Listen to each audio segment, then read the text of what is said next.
আসসালামু আলাইকুম। রাত ১০টার শীর্ষ সংবাদে স্বাগত জানাচ্ছি আমি বিথি। নানামুখী ষড়যন্ত্র শুরু হয়ে গেছে তারেক রহমান। শ্রম আইনকে বৈশ্বিক মানদণ্ডের সমমান সম্পন্ন করতে চায় ডক্টর ইউনূস। কোনো শিক্ষার্থী নিহত হয়নি, অপপ্রচার থেকে বিরত থাকার অনুরোধ ডিএমপি। শাহজালাল বিমানবন্দরে ইসকন নেতা চিন্ময় কৃষ্ণ গ্রেফতার। সব অপচেষ্টা ব্যর্থ করে দেওয়া হবে, উপদেষ্টা মাহফুজ আলম। সোহরাওয়ার্দী কবি নজরুল কলেজ বন্ধ ঘোষণা। পুলিশের গুলিভর্তি ম্যাগাজিন চুরি, ৮,০০০ শিক্ষার্থীর বিরুদ্ধে মামলা। সেন্ট মার্টিনে পর্যটকবাহী জাহাজ চলাচলের অনুমতি। এবং আবার হোঁচট খেল আদানি, বিদ্যুৎ চুক্তি খতিয়ে দেখবে শ্রীলঙ্কা। শুনছিলেন শিরোনাম, এবার বিস্তারিত। বিএনপির ভারপ্রাপ্ত চেয়ারম্যান তারেক রহমান বলেছেন, আওয়ামী লীগ আর গণতন্ত্র একে অন্যের শত্রু। আমাদের চলমান গণতন্ত্রকে বাধাগ্রস্ত করতে এই মুহূর্তে নানামুখী ষড়যন্ত্র শুরু হয়ে গেছে।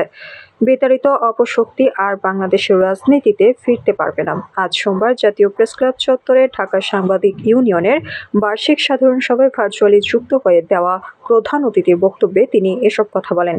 বিএনপির ভারপ্রাপ্ত চেয়ারম্যান বলেন, স্বৈরাচারের বিরুদ্ধে জুলাই আগস্টের গণ অভ্যুত্থানে কমপক্ষে ৬ জন সাংবাদিক শহীদ হয়েছেন। পলাতক স্বৈরাচারের নির্দেশে কমপক্ষে ২,০০০-এর বেশি ছাত্র জনতাকে হত্যা করা হয়েছে। আমাদের সংগঠনের প্রায় ৪০০ নেতাকর্মী এই লড়াইয়ে নিহত হয়েছেন। তারেক রহমান বলেন, বর্তমান সংস্কার কার্যক্রমে অন্তর্বর্তী সরকারের সঙ্গে বিএনপির কোনো মতপার্থক্য নেই। বিএনপি মনে করে সংস্কারের পাশাপাশি একটি যৌক্তিক সময়ের মধ্যে অবাধ ও সুষ্ঠু নির্বাচনের ব্যবস্থা করা দরকার। প্রধান উপদেষ্টা অধ্যাপক মোহাম্মদ ইউনূস বলেছেন, অন্তর্বর্তী সরকার দেশে আরও বিদেশি ক্রেতাদের আকৃষ্ট করতে ব্যাপক শ্রম সংস্কারের প্রতিশ্রুতিবদ্ধ। আমরা আমাদের শ্রম আইনকে বৈশ্বিক মানদণ্ডের সমমানসম্পন্ন করতে চাই, এটা আমার অঙ্গীকার। সোমবার মার্কিন যুক্তরাষ্ট্রের একটি বড় শ্রম ও ব্র্যান্ড প্রতিনিধি দল তেজগাঁওয়ে প্রধান উপদেষ্টার কার্যালয়ে তার সঙ্গে সাক্ষাৎ করতে গেলে তিনি একথা বলেন। ডক্টর ইউনূস প্রতিনিধি দলকে বলেন, অন্তর্বর্তী সরকার কেবলমাত্র দেশের শ্রম আইন সংস্কার করতে এবং এই ব্যাপারে স্থানীয় ও আন্তর্জাতিক শ্রম অধিকার গোষ্ঠী, আন্তর্জাতিক শ্রম সংস্থা ও পশ্চিমা দেশগুলোর উদ্বেগ নিরসনের জন্য একজন বিশেষ দূত নিয়োগ করেছে। প্রতিনিধি দলের নেতৃত্বে ছিলেন মার্কিন শ্রম বিভাগের ডেপুটি আন্ডার সেক্রেটারি থিয়া মেইলি ও যুক্তরাষ্ট্রের আন্তর্জাতিক শ্রম বিষয়ক বিশেষ প্রতিনিধি কেলি ফে রড্রিগেজ।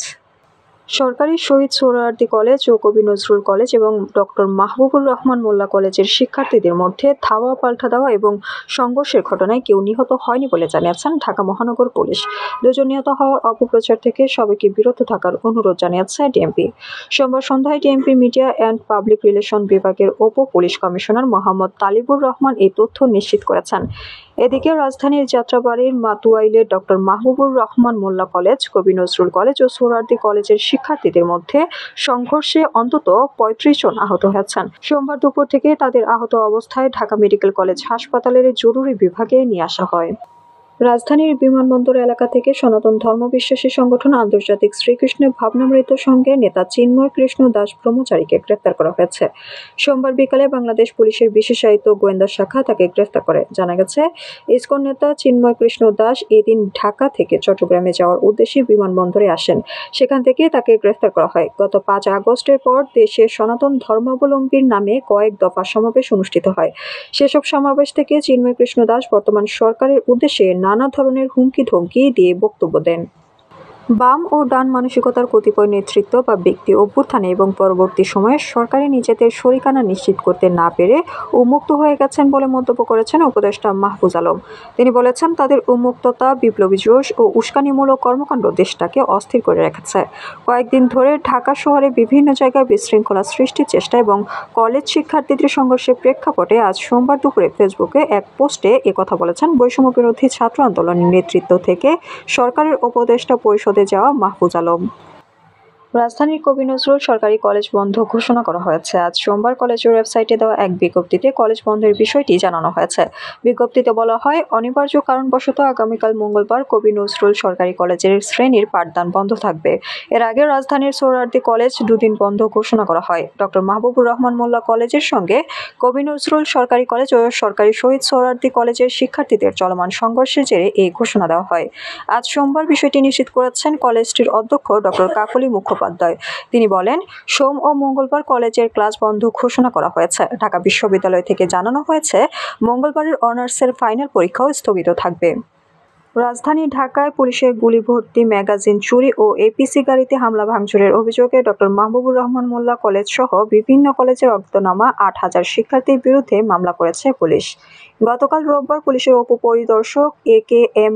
হাসান মাহমুদুল কবির বাদী হয়ে রাজধানীর সূত্রাপুর থানায় এই মামলা দায়ের করেন। আজ সোমবার সন্ধ্যায় মামলার বিষয়টি গণমাধ্যমকে নিশ্চিত করেছেন সূত্রাপুর থানার ভারপ্রাপ্ত কর্মকর্তা মোহাম্মদ সাইফুল ইসলাম।